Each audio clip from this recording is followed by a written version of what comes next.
Bismillahirrahmanirrahim.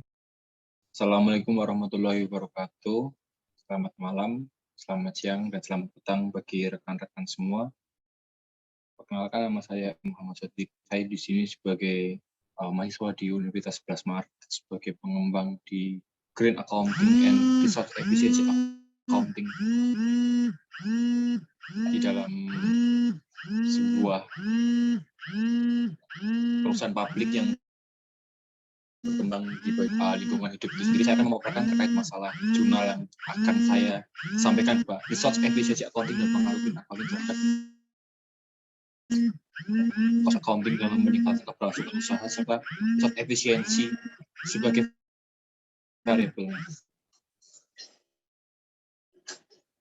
Penggunaan istilah Green Accounting pada akhir-akhir ini mulai populer dengan semakin meningkatnya penelitian yang mengangkat masalah Green Accounting di Indonesia. Itu berkembang ketika Undang-Undang Nomor 17 Tahun 2000. Green Accounting berkaitan dengan informasi lingkungan dan sistem audit lingkungan dan telah diidentifikasi sebagai pelacakan, analisis, serta pelaporan dan informasi biaya yang terkait dengan aspek lingkungan dan organisasi. Peran utama daripada Green Accounting ini untuk mengatasi masalah lingkungan sosial serta memiliki dampak yang cukup bagi pencapaian pembangunan keberlanjutan di negara manapun, termasuk di Indonesia itu sendiri, yang notabene merupakan negara dengan sumber daya alam yang lumayan melimpah dan memungkinkan adanya terjadinya karena adanya kegiatan operasional itu sendiri.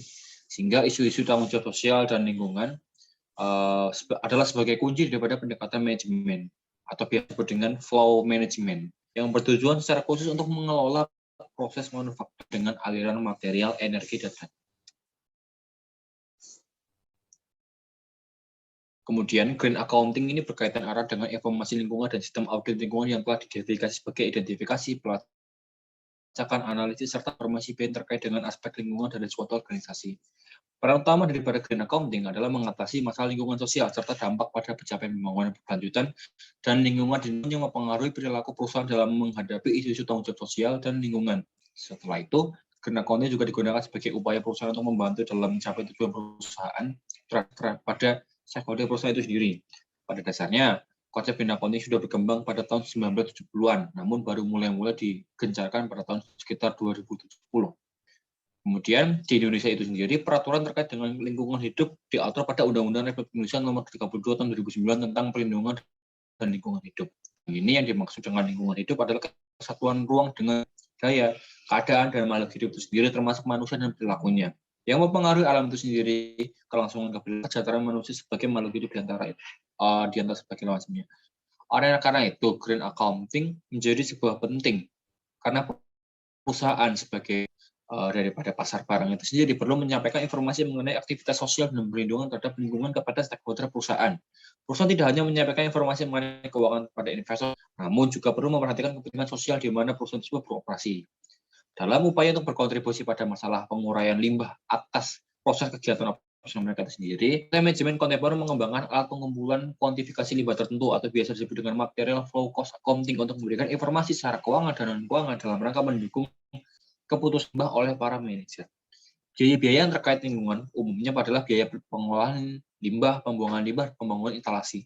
Menurut sebuah penelitian, yaitu tahun 2018, mengatakan bahwasanya MF pengaruh positif terhadap Green Accounting diperkuat oleh resource efisiensi yang diukur dari pertama, kekuatan keuangan, kemampuan produksi dan fleksibilitas, pemasaran, kemudian dibantu oleh penelitian Nakajima, Kumura, dan Wagner pada tahun 2015, dan hasilnya menyatakan isu-isu lingkungan dalam kelas berbagai macam informasi.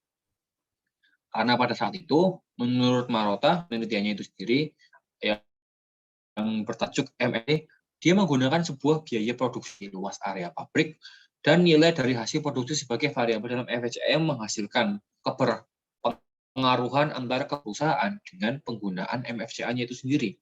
Oleh karena itu, kita semua sebagai para cendekiawan dan para cendekiawan di dalam ketika kita sedang bekerja di dalam sebuah perusahaan dengan konsep stakeholder, kita harus memberlangsungkan dengan konsep bermanfaat yang bisa membangun kesinambungan usaha perusahaan. Mengabaikan kepentingan para pemangku kepentingan tidak dapat mencari tidak dapat mencemari etika daripada public policy itu sendiri. Namun, stakeholder harapan berbeda-beda terhadap perusahaan untuk mengejar harapan tersebut. Jika kita bisa mampu dalam rangka memaksimalkan apa yang stakeholder inginkan dan bisa di dalam rangka isu-isu sosial, politik, serta lingkungan itu sendiri, maka kita muncullah yang namanya legitimasi teori atau stakeholder teori yang bila mana menjadi para manajer untuk dapat melakukan pengungkapan laporan yang berkelanjutan itu sendiri. Sekian presentasi yang bisa saya paparkan. Jika ada kurang dan lebih, saya mohon maaf. Banyaknya bila hidayah. Wassalamualaikum warahmatullahi wabarakatuh.